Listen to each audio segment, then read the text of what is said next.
Welcome to the Fail Forward Podcast. I've met many people over the years who have failed and given up. The point of this podcast is to get people to understand that failure is part of the process. Welcome back to the Fail Forward Podcast. The number one skill that a director business owner needs in their business is sales. It's one of the things that people get fearful of the most is sales, but it solves so many problems. If you want to grow your business, you need to be able to sell. If you've got a cash flow problem, you need to sell some more. If you've got a profit problem, you need to sell some more. If you've got a client issue, you need to sell some more. Like, sales is the number one skill any business owner should have, and they need to be able to lead from the front. Now, Matt Elwell from the Elite Closing Academy is one of my mentors, and he teaches how to sell in a really nice, I say nice isn't the right word, but a really morally sound way to be able to lead somebody in the right way to your product. But that aside, away from the skill of sales, one of the number one bits of advice I can give around sales is it's all about output. The more you put out, the more sales that you do, the more sales you'll create. One of the challenges becomes with sales is that we've all been in a position where we've had a salesperson give us a bad opinion about sales. And I think that's where a lot of people get challenged with sales, that they don't want to do it. And what I've seen over the years, I've employed lots of salespeople and they've got phone phobia, and they end up spending 3 hours writing a LinkedIn status or trying to do some marketing. So one of the first things we've got to understand is that marketing isn't sales. Sales isn't marketing. Marketing is something completely different. Sales can be everything from speaking to someone on the telephone, from them an inbound call, that's when sales start, to you meeting them on a job on site, you're selling then, and to also doing some outbound selling with any warm leads that are coming to you or any cold leads or companies that you're wanting to work for. But the challenge comes is that we've all had that clucky salesman who has just tried to sell us, a TV in curries or PPI over the phone or something that we just don't want. It's the fear of taking someone else's time, because we all know, especially as business owners, how important our time is. Most business owners respect other people's time and also their own time. So in our brains, we think, but I don't like it when someone's taking time out of my day, so I don't want to take time out of someone else's day. So the first thing we've got to understand is that we are not going to be one of those salespeople. We're not phoning them in the evening, knocking on their door when they're at home. We are selling something that we believe in, that is a great service, to be able to support and help your potential client. The people that you're going to be speaking to are people that you already qualified that will want your product. For example, if you imagine one of our key products is tree surgery. We deliver tree surgery to the tree surgery industry. We know as a business that we are one of the best tree surgeons. Our tree surgeons are highly skilled, highly trained, with great customer service. We know that we deliver a great service. So it is important for me, and I would be doing, actually a disservice to my potential clients if I didn't let them know about my service. So I can, quite confidently say when I speak to somebody, we will help deliver your tree surgery projects on time and on budget.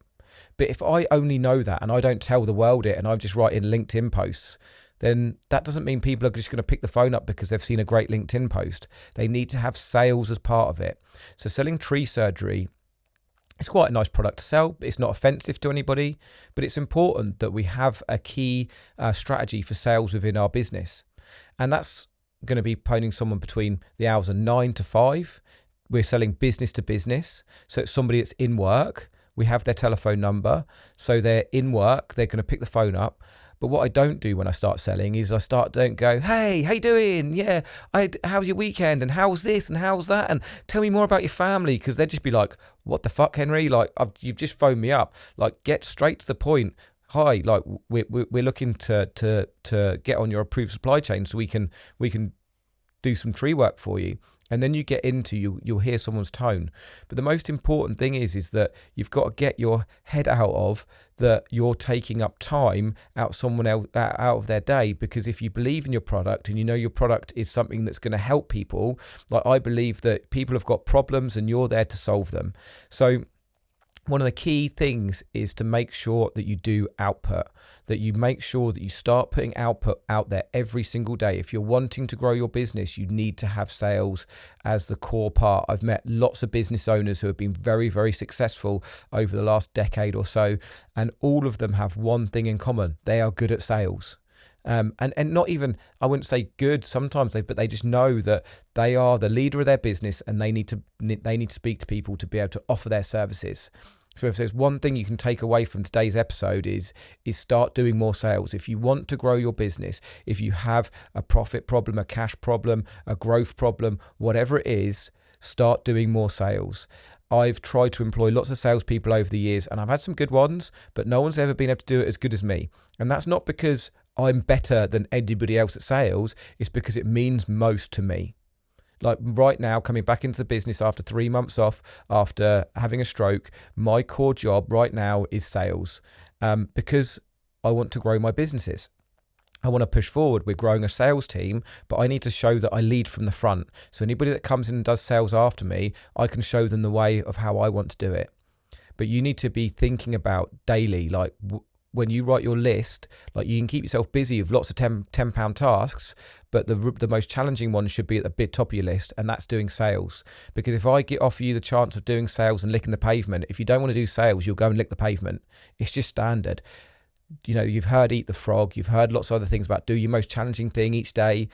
Like if you're going to be doing sales, make sure that you turn off all your devices, you turn off LinkedIn, you turn off your emails, you tell your team to not contact you, and do it over an hour. Just literally write down 30 names and 30 telephone numbers of people that might want your services and just start phoning. Start with the lukewarm ones, the people that you may know first, and then get to the colder ones.